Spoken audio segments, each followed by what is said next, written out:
Well, good morning again, everyone, and welcome to today's webinar. I do see people that are still filing in and getting comfortable, but we do have a lot to cover today, so I think I'm going to go ahead and get started. And of course, today for our NAU Country Connections webinar, our topic is going to be Ease of Applications with EASYsign. I am happy to be your host today. I'm Skalsky. I'm a specialist on the IT marketing and training team. Let me go ahead and move us on to the next slide here. So yes, today's webinar is focused on ease of applications with EASYsign.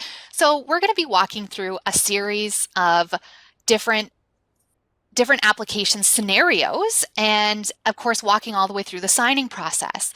So the first scenario we're going to walk through is going to be an easy quote, where I'm going to go ahead and create a quote, and then from that quote I'm going to create a temporary application and then walk through the EASYsign process within EASYwriter Pro. Now this is going to give me a fun opportunity to share some new EASYsign control options with you. Now these new options are not even released yet. So you all will get a sneak peek about some upcoming functionality that will be released soon. The next scenario I'm going to be diving into is going to be in EASYwriter Pro, where I'm going to do a policy change on an existing policy and then also walk through the EASYsign process. In this particular scenario, I'm going to have things sort of set up in my example to be able to highlight more new EASYsign functionality, which is going to be showing the new authorized to sign functionality. Again, that's also new, meaning that it actually hasn't even been released yet, but I'll explain all of that when I get there. Last scenarios I'm going to walk through, we're going to step into NAU Country Mobile, and in the app, I'm going to go ahead and create a new application from a prospect quote, and then walk through the electronic signature process that you find on the mobile app. And I'm also going to walk through a policy change on an existing policy, also on the app. So those are the basic application scenarios we're going to walk through today, all the way through the signing process. All right, for now, I'm going to escape out of my PowerPoint presentation. And now hopefully you are seeing EASYwriter Pro, and that's where I'm going to be here for a little bit. All right, first scenario we're going to dive into is going to be going into EasyQuote. I'm going to create a quick quote, but then I'm going to go and put through a temporary application. So I'm going to go ahead and start by jumping into EasyQuote, and I'm just going to do that by clicking on the EasyQuote option right here on my dashboard. All right, so it's going to bring up the EasyQuote screen, and of course from here I could create a quote for MPCI, Hail, DRP, or of course I could click this open folder icon and it would let me go into a current policy and create a quote for that current policy. Now today we're not going to be really focusing on the EasyQuote functionality. However, we do have a full training suite with all kinds of tips and tricks and other resources linked to it on EasyQuote. In addition to that, just want to remind everybody that last week our connections call topic hosted by Hope Floberg was all about EasyQuote. So we did record that session as we do all of our connection calls, and we did post it out on our YouTube channel. Now, remember how I said we're going to be sending out a recap email? Well, I'll be sure that the EasyQuote training suite that does have a link out to that recording will be included in the recap email. So you'll have a link to that once you get the recap email sometime tomorrow. But for today, I'm going to go ahead and just quickly create a basic quote. I'm going to do an MPCI quote, so I'm going to click on that option. And that's going to go ahead, bring me into EasyQuote, but really pull up my quote line attributes screen. So I'm just going to quickly pop in my state, which today I'm going to quote Minnesota, and I'll choose my county. My crop today is going to be soybeans. And my plan today, I'll select revenue protection, quickly select my practice, which will be non-irrigated today, and my type, I'll choose commodity. Now, of course, I could go ahead and select other endorsement options, other basic options for this quote. Of course, I can just hit save, which I'm going to do now. And once I'm now into the EasyQuote screen, I can continue to make changes here. I could add additional quote lines if I wanted to, explore the scenario or the historical views, all that good stuff. Again, we have tips and tricks on all of that, as well as last week's recording on EasyQuote. So I am really just going to focus on the application process. And from EasyQuote, I can go ahead and create a temp policy. Or a temp application, excuse me. So in order to get that rolling, I'm going to come on up here to the application menu option. I'm going to click on that option. And at the bottom of my dropdown, I've got the Create Temp MPCI Policy selection. So I'm going to click on that. And that's going to pop up my temporary MPCI application window where I do just need to fill in a little bit more detail here. First of all, I'm going to leave my crop year and my state as is, that pulled in from my quoting information already. But down here under the insured area, I do need to pop or create either select and or create an entity. So to do that, I need to click on my entity search button. So I'm going to select that. And then from here, if I wanted to create a brand new entity, so if this is a brand new prospect, I could go ahead and click on this Create New button. But to save us time today, I already have one in the system that I'm going to just use, and I need to search in this area of the screen to find that entity. So let me go ahead and type in a little bit of information that will help the system find who I'm looking for. And today I am looking for Jake Doe. I'll hit the search button, and just like that, I find who I'm looking for. It's already highlighted for me, and I'm going to click the OK button. All right, so everything kind of pulled in from that entity information. The one thing I do have to do though here is choose what type of an entity it is. And for this particular individual, well, it is an individual, so I'll make that selection.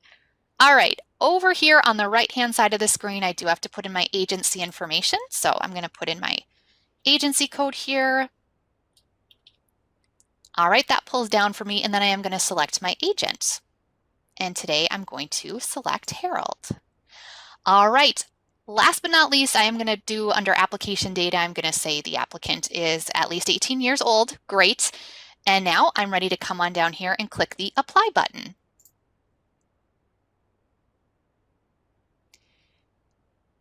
Now, in a moment, and this usually does just take a second, you should see this. So it lets me know that my new policy has been created, and do I want to view the policy now? I'm going to say yes, and that's going to go ahead and bring me back into the main area of EasyWriter Pro and right into this new policies policy editor. All right, so everything's set up here. Now, of course, if I wanted to continue to add coverages, make changes to the coverage, I certainly could do that at this point, because once you enter a TEP policy like I have done, the policy is already endorsed out, so that's great. But let's say that I'm satisfied with everything as is right at the moment. So all I'm going to do is I am going to commit the policy now. So I'm going to go up here, and I'm going to click Commit. All right, and from here, everything looks fine. I'm going to click Commit again. All right, so this next screen is actually expected behavior. So what you see here is it says Add Document, failed to add requested documents. So I know it sounds a little bit, you're wondering what's going on, a little bit scary. Well, no worries. I'll just continue. It says the document is not allowed for temporary policies. So the insured confirmation is the document that the system kind of by default tries to add. But again, for temporary policies, since they're not active policies, the insured confirmation is actually not technically allowed in the system per se, but that's okay. What will happen is that underwriting will activate the policy once they get the application. So that's really what I have to get going here. So I'm going to click Continue. The screen's going to let you move on, and then I'm going to come down here under my document dropdown, and I'm going to choose to add the application. So I'm going to select that, click the Add button, and now I'm just going to move on forward, click the Next button. And now here I've got all of my commit options. So how do I want to move forward with the application? How do I want to move forward and get that essentially signed? Do I want to add it to my queue for printing? Do I want to print it now? Do I want to transfer it? Or, of course, do I want to send to EASYsign? Or your other option is to send to the portal. I, of course, am going to stick with EASYsign today since that's our other topic of focus. And I'm just going to stick with that option, and I'm going to click Finish. Now this is actually going to kick in the EASYsign process. Now, as I mentioned at the beginning of the session today, we do have some new options, some new functionality that is going to soon be releasing in our EASYsign process. So I'm going to get to give you a sneak peek of those today. Now, not everything involved in the e-sign process has been changed or revamped. So a lot of the overall process that I'm going to be going through today is currently in our system right now, can be worked with, today. So I'll be kind of pointing out the new things as we go.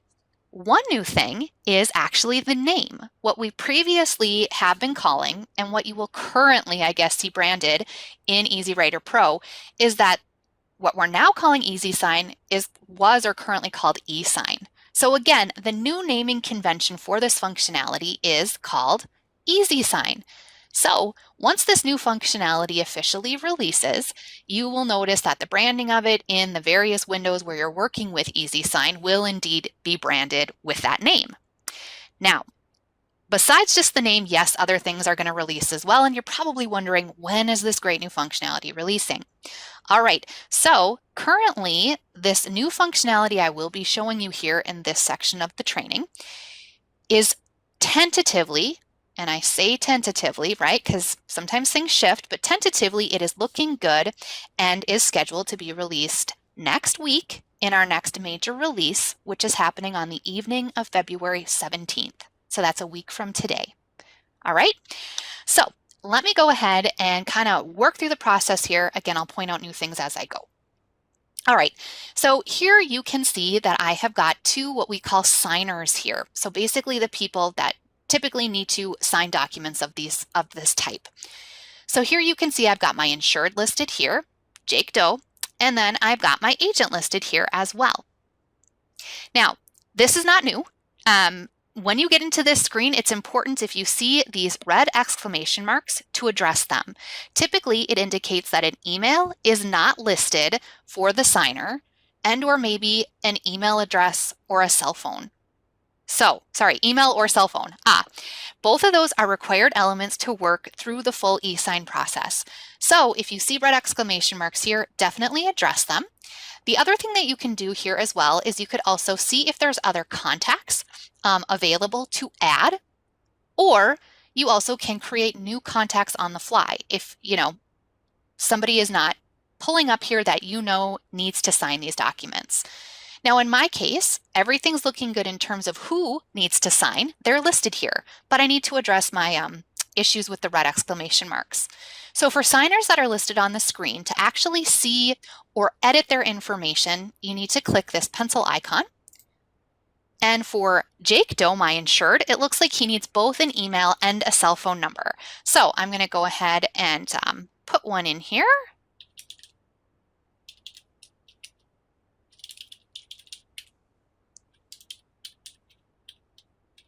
All right, and I'm going to have this sync and change the entity so it will actually save once we're done with this process. That's kind of helpful.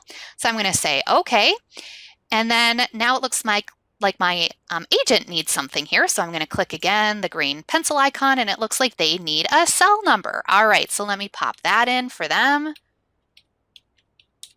All right, and I'll also sync that to their entity to save that. Why not? All right, so now we look like we're good to go from this screen. I'm going to click next. And now you can see my application is generating. Now, depending on how many documents maybe you're working with here, this can take varied amounts of time. Again, as long as you see the screen, the circle is still circling, it means that the system is just working on generating those documents to pull into our next screen here, which has just popped up for me. All right, so in my case, we just have the one application form that we need to pretty much, at bare minimum, we need to add some signature options to allow people to, of course, electronically click and sign those. So I'm going to go ahead and over on the right-hand side of the screen here, I've got my thumbnail images of all the form documents, or I should say the documents that are involved in the form. I'm going to scroll down and I'm going to click down on the last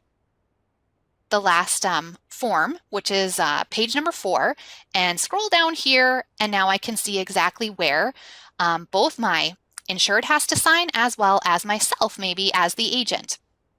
All right, so I'm here. Now you're going to work with everything you see on the left-hand side of the screen. Now this is where some of that new functionality comes into play that I'm going to be pointing out. But let me just review some of the current functionality. First of all, your signers are always going to be listed at the top of this panel. Next to them, they will have different colors listed with them. So for my insured Jake Doe, he's got a purple color next to his name. And then for my agent, there is orange. Now this comes into play and can be helpful when you actually start to put these into place. These are the controls. Now the first control you see down there is the signature control, which is probably the one you're going to use most often when you're initiating an EASYsign process. So first of all, which of my signers do I want to add a signature for first? Let me go ahead and add Jake Doe, my insured's signature. I'm going to click on his name. Now you can see all the controls basically become enabled, so they're no longer grayed out. And then I can go ahead and click on the controls I want to place on the form that Jake Doe, my insured, will have to address once the electronic documents get sent to him. Okay, so yes, I do want to definitely add a signature. Now, signature controls, of course, have always been available inside of our eSign process. They are always also a required control, meaning that when you add them to a document, once they're sent out electronically, your signer, once they get into the document, they're not able to actually finish their process without addressing that control. So in this case, without actually signing or addressing their signature. So I'm going to go ahead and I'm going to add Jake's signature just by clicking on this control. So I click on that over on the page that I currently have my viewer selected to view. I see Jake's electronic signature control pop into play. So what you're going to want to do is try your best to put it on the form near, as best, or in the signature area. And of course, depending on the form, sometimes the signature areas have big boxes, sometimes they're a little bit smaller like this one. So try your best to put it near that area. Now, I do want to add a signature also for my agent, excuse me. So in order to do that, I know it'd be very tempting to do this. Go, okay, I need to do a signature for somebody else. You click the signature control, and guess what? It gives you another signature control for the same person you just were working for or on. So guess what?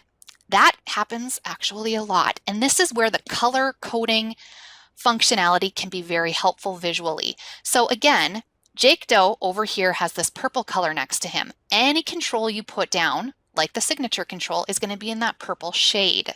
So visually I know, oops, I did a little bit of a duplicate here. Guess what? I just click on what I want to remove. I click the remove selected option. Boom, it goes away. Now, in order to put down a signature for my insured, which should have like an orange shade to all of his controls, I am going to click on his name. Now I'm going to click on the signature option again. And now we can actually see that it's his name, and I can move it down to where, indeed, the agent should sign. Now, another thing I want to point out. Notice that when initially this dropped into view, these two elements were overlapping. Now, when something overlaps in this part of the EASYsign process, you're not going to be able to move forward unless you fix that overlap. So one of the new pieces of functionality that we'll be releasing is this. When you have an overlap, there will be a red arrow that lets you know that, hey, you got something overlapping here. Now I know with signature boxes, it's pretty obvious because the signature boxes are pretty big. But with some of the smaller options like radio buttons or with check boxes, sometimes you have to put a lot on a small area of the form. And sometimes it's hard to know when little elements are overlapping. So again, look for these red arrows. Once the new functionality rolls out, it's going to visually let you know where you have an overlap. Additionally, if I try to finish the process, if I have an overlap anywhere in my document, if I click this finish button, a validation message is also going to pop up letting you know you have something overlapping. You might be thinking to yourself, where in the document could it be? Again, you can just scroll through the pages and again, look for that red arrow, and that's where you're going to know, oh, I have an overlap. So let me fix that overlap, get my agent's signature down where I want it. All right, the red arrow goes away. I'm good to go. Now, besides the signature options, which again have been available since we introduced eSign into EASYwriter Pro, we have some other control options that are brand new. So let me tell you about those. Next on down, you see initials. This is a brand new control. This is also going to be a required control. So if I were to put an initials out in the document somewhere, it will be required in order for signers to finish out their e-sign process once they receive their electronic documents. So that's new. I'm going to go ahead and remove that though. Next on down, you've got radio buttons. These are awesome. Very handy for a variety of situations on forms, which I'm going to go over an example of that in just a second. So I'll backtrack to this one. Text boxes and multi-line text boxes are also new.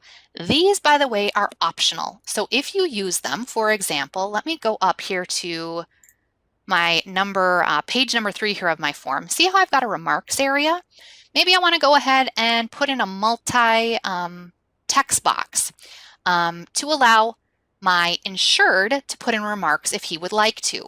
Now, first of all, I need to come up here. I have to click on my insured's name, and then I'll click on the multi-line text box. So it looks just like this. I'm going to pull it down here to the remarks area. Again, it's in that purple shade, which lets me know indeed when Jake, the insured, receives his electronic documents, this will appear for him. So that's here. Maybe I'll adjust it to be just like a little bit bigger. All right, but again, both text box, which is basically like a single line text box, or the multi-line text box will be optional. So whether or not my insured wants to address it, they don't have to finish out their e-sign process on their end. All right, below that you see optional checkboxes. Now, checkboxes have and are currently available in the e-sign process. They have always been optional in the past, which has been a little bit tricky. So for example, you see here, we've got a series of questions that, yes, indeed have some checkboxes next to them. So currently, what was available, and this is why we've, by the way, improved it, but what was currently available was the ability for you to absolutely add checkboxes over checkboxes on your forms. Now, this was, it worked if they were noticed in the electronic process for your signer. However, because they weren't required, in some cases, people were not noticing them, at least signing their document, but missing these checkboxes. So to improve upon that, we are still allowing you to add optional checkboxes to your documents. But in these situations, especially where it's a yes, no type of a checkbox question answer situation, I'm going to encourage you to actually use our new control radio buttons. So I'll be explaining those more here in just a second. But for now, since I don't want these checkboxes here, I'm going to remove them. I'm going to select and remove and just do those one at a time as quickly as I can. All right, now before I go into radio buttons,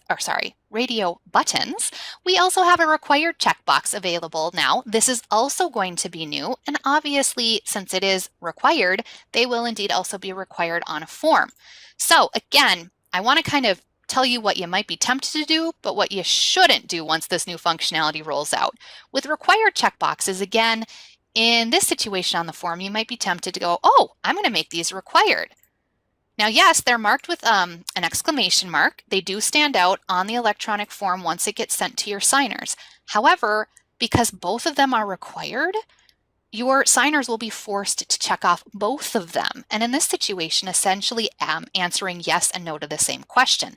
So this is also what you do not want to do in these kind of situations. So let me remove these as well.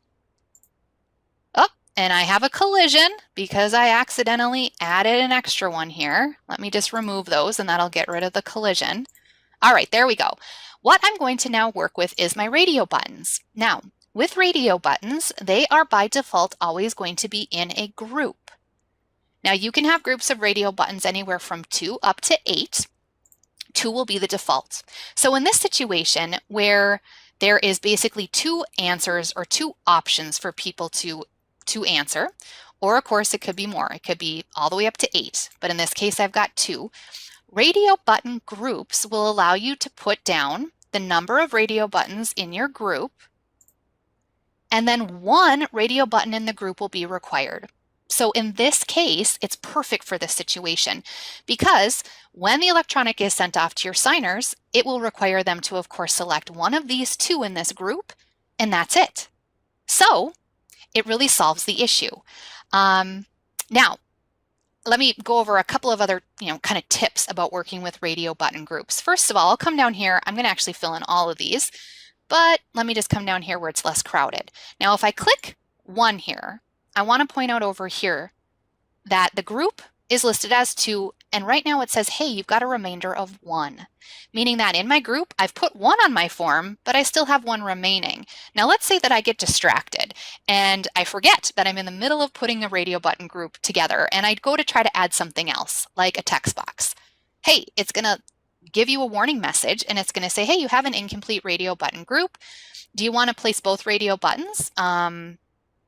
Do you wish to remove, or do you wish to remove the entire group? So maybe I didn't mean to start this, I accidentally did. I can say, yes, go ahead and remove. Or it's like, no, I want to finish this group. So I'm going to say no. And then I'm going to be able to click and finish out my group. Now, all radio buttons that are in a group will be connected with a line. So that's how you know what radio buttons go with what groups on your forms. So let me go ahead and just quickly put in these 2 radio button groups over all of my yes/no options for these questions. Now it's very easy to get going very fast here, and maybe, things aren't looking quite right. You can strategically click, drag, and drop and move it to make it a little bit more where you want it to be. Or again, don't forget, if you accidentally get click happy and start to overlap, again, the system is going to tell you with these red arrows. So I'm going to go ahead and actually remove those. Oh, and then I just removed something I didn't want to. No problem. Let me re-add it. All right. So again, radio buttons are your friends. Very helpful in these situations where you need your insured to answer or select something out of a group of possible answers, but obviously only one answer is required. So that is radio buttons. All right, so for this particular form, I've got my radio buttons over these questions here. It's for my insured to answer, so that's good. I've got 1 multi-text box, or multi-line text box listed here. Remember, text boxes are optional. And then down here on the last page of the document, I have got both a signature down for my insured as well as for myself as the agent. So I feel like I'm good to go with this document. I'm going to get it sent off. So I'm going to click finish. And just like that, the process, at least at this point, is complete. So here it says the EASYsign transaction has been submitted and an email will be sent to each signer shortly. Check the EASYwriter Pro dashboard for progress updates. So we're going to look at the dashboard here in a second. But for now, what is basically the electronic process moving forward? Well, basically, and by the way, this next process, the next steps I'm about to describe, and I have some screenshots to also show, really hasn't changed overall from what's currently in the system. All right, so this is really just a review of what's currently available. Now, what will happen is emails are going to be sent off to any of the signers that you had on your electronic documents. So I have some screenshots just to help remind us what that looks like. So let me pull that up for us. Okay, so basically the email that, again, my insured as well as myself as the agent would receive would look a little something like this. It looks like an email that says, hey, NAU country requests your signature on this particular document. And you signers would need to click the Go to Document button. Now at this point, 2 things are going to simultaneously happen. One is that the system is going to generate an SMS verification code to the signer's cell phone numbers. Great. At the same time, on your computer in a browser screen, this is going to pop up. So again, the code's going to be sent to your cell phone, and you're going to go to the screen where you have to pop that code in. You type in the unique code for security purposes, you click Login, and just like that, it's going to take you to where you can start reviewing your documents. So this is kind of an entry screen, lets you know what documents you need to review, and then the signer can click Get Started. In here, whenever you go into a new e-sign process, you will have to accept terms and conditions. So signers will have to check the box here, click the Accept button, and then they can move on to their documents. Now, again, this is not new functionality. This is currently in our system, but a couple of friendly reminders. once you or your signer or your insured gets into their electronic document to sign, they're going to see this at the top, required actions. Here it says 0 of 13. Now, I know it sounds like a lot of required actions are needed here, but remember, radio button groups are required. So every single radio button is going to be listed as a required element. So I know it looks like a lot, but it's really not too bad. Now, either signers can scroll through their documents and they can look for the elements in each page, or to skip ahead to the next required element, or I should say in this case the first, they can click this next button. And if they do that, in this example, it's going to drop them right down to the radio buttons. Oh, and by the way, these screenshots are from the insured's perspective, okay? So the radio buttons were assigned to the insured. They get to this page, they see them. It's a required element, so they will be marked with a red asterisk. And you can see I took the screenshot where I'd filled out a few of the questions already, but I would, need to keep going here, fill those in, and then this is what that multi-line text box looked like. Again, it's not marked as required though. And so as the insured, I could fill it out. I don't have to fill it out. Again, I could either scroll to the next page or I could click this next button and it will jump me down to the next required element. And of course, in this example, for the insured, it would be to sign the document. Now, for signature controls, all the signer has to do is just click right in that element or on that element, and that will indeed add their signature, their electronic signature. Now, if this means that they're done, they'll have a couple visual cues. First of all, this will say done with a check mark, and the confirm button will be enabled. So you click confirm, and just like that, it's going to say thank you. And then if you want to download those documents, you can go ahead and download the documents in their current state. Now, after all signers involved with the document have signed the document and the process is complete, another email is going to be sent from the system letting signers know that the signing process has been complete for this document. And actually technically they're called document packages. So for this package, signing is done. And then you could go ahead and download. What would download here, or would allow you to access them, would be the completed versions of the documents. Now, in addition to this, as the agent, you also can go to your dashboard to see the progress of where your EASYsign documents are. So let me go ahead and go here, and I am going to go to EASYsign. Oh, well, let me just point out, first of all, I'm on the dashboard and I'm using the agent dashboard, and under the key activities quadrant, I want to click here. Now, currently this is labeled as EASYsign, but once this new functionality rolls out, this will be labeled as EASYsign, but the functionality is still the same in the system. So this is currently available to everyone. You can pop in here and you can see your EASYsign transactions. Now, it will technically usually default to your open transactions, but if I just go to all here, you can see that I've got some listed here as canceled, some listed as failed. Again, everyone, let me just warn, because I'm showing you things that haven't released to production yet, I'm actually in a development/training environment today. So we're currently testing this functionality. So some things we're working out and testing hard. So you see a few things have failed for us, but that's fairly uncommon in production. But I do have one that's listed as complete. Now, to actually see more information about any of your transactions, you can come here and click full dashboard. That's what I like to do. I like to click to the full dashboard. Now, all you need to do to get more information about any of your transactions is click up here on the transaction you want to look at. And here I've selected my completed one. From here, you can go ahead and actually download the completed application and change form if they are complete. Now, for any that are still in the process, basically where the signing isn't complete yet, you will also have the ability to come here and click the cancel link. So you can also cancel your transactions if for any reason you need to do that. And sometimes it takes place when, you sent it off to your insured, they didn't get around to signing it quick enough, you need to initiate it again, or maybe you realized, oop, shoot, I needed to have, an initials in there, or maybe a signature on another page, again, you can cancel the process from here and then you can reinitiate the process.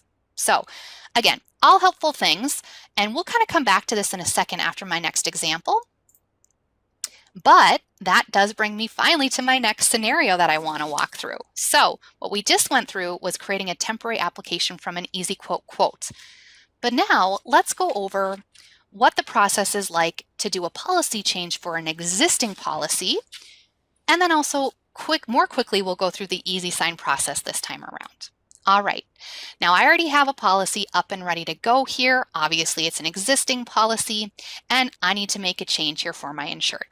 All right, so let's say well, first of all, I better endorse out the policy. I always get ahead of myself. I'm going to come down here, and let's say now for my corn coverage in Sioux County, I want to go ahead and maybe I want to add ECO. All right, so I am going to select that coverage line and click on View Edit. All right, now from here, I'm going to just click on the ECO option, which of course is our new fabulous option. And I'm going to choose my area loss trigger at 95%. And I, of course, have to choose a ECO signature date. All right, I'm going to save that here. Oh, no problem. I'll say yes to this. All right, so now that I have that change in place, now I'm going to commit and we're going to work through the EASYsign process. So I'm going to click commit. Now, before I move forward, I strategically chose this policy as well because, look over here quick, this is actually an LLC. So notice it's Doe Farms LLC. All right, I'll explain more about why that's important in a second. Just goes along with my example here to show you some additional new functionality for EASYsign. All right, I'm going to continue on the commit process, click the commit button. All right.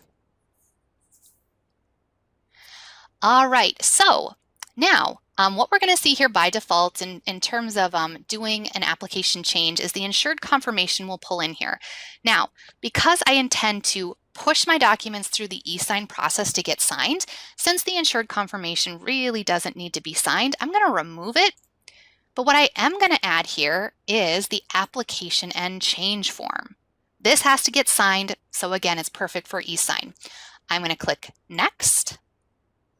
And again, this is defaulted nicely for me just because I selected it last time to send to EASYsign. So I'll stick with that, click Finish. And it's going to go ahead and load up the EASYsign signer screen. Now, in this case, again, I am working with an LLC in this example. So in this case, my insured is not an actual person. It's an entity. It's an LLC. So in this case, I have people that are authorized to sign for this policy. You can actually see them over here in the policy editor screen. So because there's two of them as well, the system needs to know which one I want to select here and have down to sign as someone who's authorized to sign. Now, this authorized to sign functionality I'm about to show you is new and improved. So in our current process for EASYsign, while you could add somebody or create them new or put them in here as a way to get someone to sign for an entity like an LLC or a trust, it wasn't really as user-friendly as we had hoped. So the good news is that, again, we're improving that functionality. We have additional pieces in play now that are going to release next week. So let me show you that. So first of all, because I've got two people down, who are authorized to sign, the system only defaulted and put my agent in here. So that's great because I need to sign as the agent, but I need to select a contact here. And they're both in the system. It's Jack Doe and Jane Doe. Again, both down to authorized to sign. So I'm going to choose Jack Doe today. So he's down as well. Now, when you select somebody who is authorized to sign, they will automatically have this next to their name. It's a little exclamation mark. And then if you hover over it or if you look down here, you're going to see the same message. It says authorized to sign does not grant permission for all policy actions. Please confirm authority to sign for the requested change. So it's just kind of a reminder that, yes, this person is authorized to sign, but it doesn't really give them authority to do, everything in the system per se. So it's just a little nice reminder of that. Now, when you want somebody to actually be down officially with like the right titling and everything as authorized to sign on your documents, you have to remember to still go in and edit their signer information. So use that green pencil icon. Now I have an email and a cell number down. Perfect. But what you're going to want to do is check this box here. Use signing authority. This is new functionality. Again, it releases next week with the rest of the new functionality. This will allow you to come down here and it says prefix. You can choose to have this person be listed to sign by or in care of. Additionally, you can give them an official title on the document as well. So I'm going to come down here and you've got a whole list of options. Oh, by the way, you also have an other option. So if you don't see the right title here, you can just type it in. I'm going to just choose the one that's available. I'm going to choose trustee. So now look down here, there's a little preview. It'll let you know roughly on the document what this is going to look like when this person electronically signs. And basically they're going to have a title by their name that says Doe Farm, well in this case, Doe Farms LLC in care of Jack Doe, trustee. So it's very much so specific. So I'm going to click OK, that looks good. And everything else looks good to go at this step. So I'm going to click Next. And the application and change form is processing right now for us. All right, so I'm going to keep things simple and just go ahead and, because time is of the essence, I'm going to just skip on down here to the last page where the signatures need to be added. First of all, notice here where, again, my authorized to sign individual needs to be listed. You can see, and I know it's a little small, but it says here, applicant/insured signature. Below it, it also says Doe Farms LLC in care of Jack Doe, trustee. So this is the one place on the document where that more official long title is going to be electronically put on the document. Now you still have to add a signature control for this person to sign. So because the person who has authority to sign is Jack Doe, I'm going to select his name up here and then choose the signature box. Of course, I'm going to drag it down to where his name needs to be, and it's good to go. I, of course, need to add one for my agent, or for the agent here for Gene. So again, I'm going to click on his name and then select the signature box. I get an orange signature box for him. I put it in his area. Now again, I could work with the other controls, add radio buttons, where need be, or a text box here and there. But again, for time purposes, I'm just going to kind of move us on. I click Finish, and just like that, I'm good to go. Now again, I'm going to go back to the dashboard just for a second. I'm going to go back to the full dashboard. And my completed transaction here is one that I did indeed for my LLC. So I actually ran through and did an application and change form prior just to make sure I could show this. And I'm going to pull up the actual signed document here. And I will again just go down to the last page. So I'm going to scroll fast, well, as fast as it'll let me. And now down here again, you can see in the application signature, the full kind of title, Doe Farms LLC by Jane Doe, trustee. So I used a different signer in this example, but you can see now that full title does indeed appear officially on the documents when they're signed as well. So that was an example of doing a change to an existing policy and then working that application and change form through EASYsign. All right, next up, I am going to switch gears and I am going to go to mobile. So this is actually going to take me just a minute, everyone. So I'm going to pause my screen only because not only do I have to re-log into the mobile app on my iPad, which logged me out because of course I've been talking, but I also need to get it reflected on my computer screen. And this just takes me a second of kind of clicking on different things and going to my desktop, and my desktop is a little bit messy. So bear with me as I pause the screen here to get everything ready for these next scenarios. Say, Allie, while you are getting that set up, would you like me to run through a couple of the questions that have come in? I would love that. That's a great idea. Wonderful. Okay, we've had some really good questions come through the chat. So the first one was, when doing a signed document, is the date and or the time included when you do that signature, or do you need to add an additional text box for that date and time? So when you do the signature, you probably saw in Allie's last example, once you do sign, it does stamp right in that signature the date and time that it was completed, so you do not need to add an additional text box. Plus, when the document comes back into EasyWriter Pro, it will show up in our policy documents, our on-base, or our additional loaded documents section. And in there, there'll also be an evidence file, which will have all of those dates and times tracked as well. So that was one question. Another one that came through is, does this work for production reporting? Our production documents, so both production reporting and the APH document, both can be utilized for EasySign. Due to all of the fields that need to be filled in for production reporting, we do recommend either utilizing our production reporting by digital data, where you can import in production, through by scale ticket Excel spreadsheets, or by keying in your production data ahead of time so you have a completed document, which you can then send off for EasySign. It's quite a bit easier than worrying about all of your text fields. And then last but not least, the final question that came through is, who all is notified via email when there is an e-sign or a document that needs to be signed? And if you recall, when Allie set up those signature cards when you were getting ready to go into the EasySign window, it's the emails that you set up for either your insured or your agent or whomever else your authority to sign. That's who those email notifications will go to, is that the people that you select in the email addresses that you use in there. All right, keep the questions coming. Allie, back over to you. Okay, great.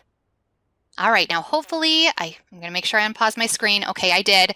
Hopefully everyone is seeing my iPad up. All right, so first scenario we're going to dive into here in the NAU Country mobile app is creating a new application from a prospect quote. So I'm going to come down here and click on prospect quote, or I should say tap. And that's going to bring me in here. Now, if I needed to create a new prospect to then start quoting for, I'd come up and tap this new prospect option. However, I have a prospect ready to go just to save us time. Ms. Julia Roberts is, I need to create a quote for, so I'm going to tap on her name. And this is going to bring me in to the right-hand side of the screen where I can quote MPCI, hail, or named peril. And I'm going to go with an MPCI quote today, so I'm going to tap right here. And again, my screen refreshes for me and I can come on in here, and really just to get going with the quote, I'm just going to tap on add coverage. So I'm going to tap there. And I love this area of NAU Country Mobile because it kind of prompts you what you need to fill in, and the screen just kind of refreshes for you, and again, continues to kind of let you know what you need to fill in. So in this case, I'm just going to tap right on county, fill that in first. Screen's going to refresh for me. And now I need to select crop, so I'll tap there. Today I'm going to do, I'll just do soybeans again, really on a soybean kick. Next up, I need to tap on plan. And again, I'll just do revenue protection. And then, all right, below that, of course, I could continue to select other options like SEO, adjust coverage level, anything you see here. I certainly could elect other unit options or common options, but again, I really just want to get to the application process since that's our focus today. So I do need to come down here to move forward and add a unit. So I'm going to do that. And then here, of course, I do need to tap on type and select that, as well as below that, the practice. So let me make that selection here. Again, I could make other selections here if I needed to, but really I'm going to come down here under unit actions where I can select either county to view the county rate sheet or view basic quotes. Today I'm going to do basic quotes. And this will bring me in here where all the coverages, as you can see, are by default selected. If I wanted to deselect or unselect, I could choose the slider bar options next to any of the coverage levels. And when there's green selected for a coverage level, it means it's selected. When it's grayed out, it's not selected. Now below here for document save options, I can choose to either save my documents privately, so when I log in, only I would be able to view this prospect's documents, or I could share it with other members of my agency under my agency code. So I'll do shared. And then I'm going to go ahead and just submit the quote. Tap that up at the top of the screen. And this always just takes a moment. All right, so I get my quote, my basic quote document here. Now, don't forget at the top of the screen, you have share options just by clicking this icon. Here you can see I could print this to share. I could email it to share. You've got other share options, which I basically would allow like for texting, or another way to get you to your email really. So let's say I went ahead and I shared it how I wanted to or like to, and I'm going to just hit close for now. And now let's say I've shared the quote, everything looks good. This prospect wants to move forward, so I'm going to put in an application. So again, I'm just going to tap on my prospect's name. This will bring me back where I can see their quotes. And here you can see I've got my soybean quote listed right here. So I'm going to tap on that because that's the one I want to move forward with. And then below here, I could make adjustments to the quote if I wanted to, but I'm just going to go ahead and start my new MPCI application. So I'm going to tap on that. First thing I'm prompted to do is put in last 4 digits of their social security number to basically see if they're in the system. So let me go ahead and type that in. I'm going to hit search. And no results were found. No surprise here. This is a new prospect, so I'm going to click add new individual.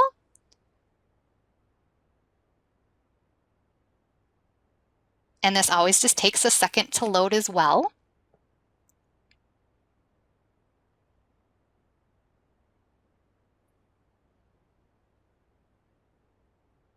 Here it comes. All right, now the one thing that is missing that I can see is clearly required is the tax ID.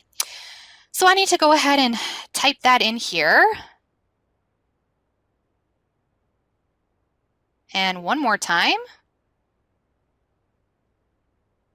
All right, and up at the top, I'm done here. So I'm going to click done. It's going to kind of save those.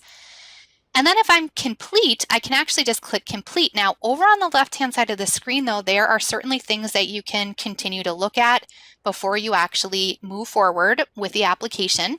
I could check out basic policy information by tapping there. If I wanted to add remarks, I could put that in here. You also have the ability to add authorized to sign or SBIs here, or of course you can check out the coverage and make any changes you would like to see here. But I'm just going to tap the back button because I'm good to go, and I'm going to click complete. Oh, I do this almost every time. Well, it's okay.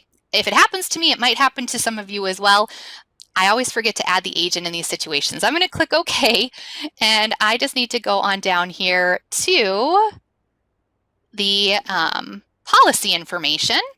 So it's under policy I just tapped, and right there you can see in the background I have to select that agent. Oh, I tell you what, again, I do it almost every time. All right, so let me go in there and tap my agent's name. Now I should be able to complete. All right, so I'm going to click that complete button one more time. All right, so at this point, this is sort of the starting point of the electronic signature process in NAU Country Mobile. Now, the electronic signature process is different than what you find inside of EASYwriter Pro and what we are now calling EASYsign. Again, different process. Inside of the mobile app, the electronic process, again, a little different. So this would be a situation where you're with your insured, you did this up quickly for them, and you hand your mobile device over to them so they can review this information. Now, again, they will be able to electronically sign here in just a few steps. So what they'd want to do is review by clicking next. And of course, scrolling down here, reviewing conditions and exceptions, or acceptance, I should say, and then answering, of course, the questions that they'd have to answer. And then last but not least, clicking next again. reviewing terms, and then this is where they would need to, again, electronic signature is a little different in mobile. So they'd come here and literally use their finger to put in their signature here.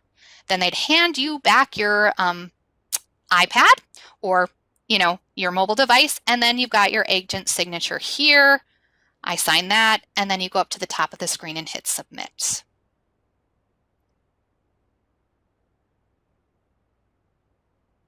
This always does just take a second as well, or a few seconds, I should say.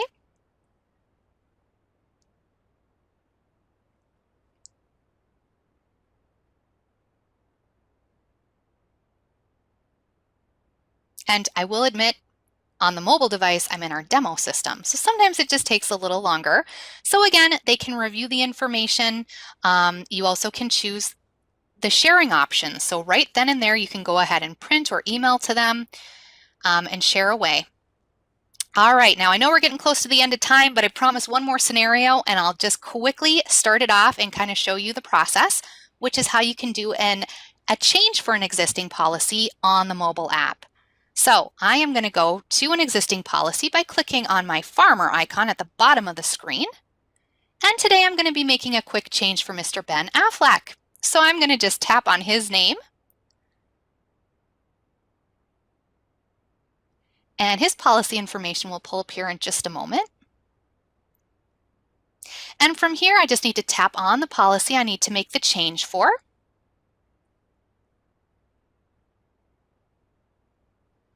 And then over on a tablet device, you're going to need to scroll on the right-hand side of the screen. If you're on a phone, you're going to want to look for, regardless, the Actions section, which is usually typically at the top of the screen and you tap it. Regardless, look for the Actions section, scroll down, and you're going to look for the Application and Policy Change. That's what you're going to want to tap on to get this process rolling.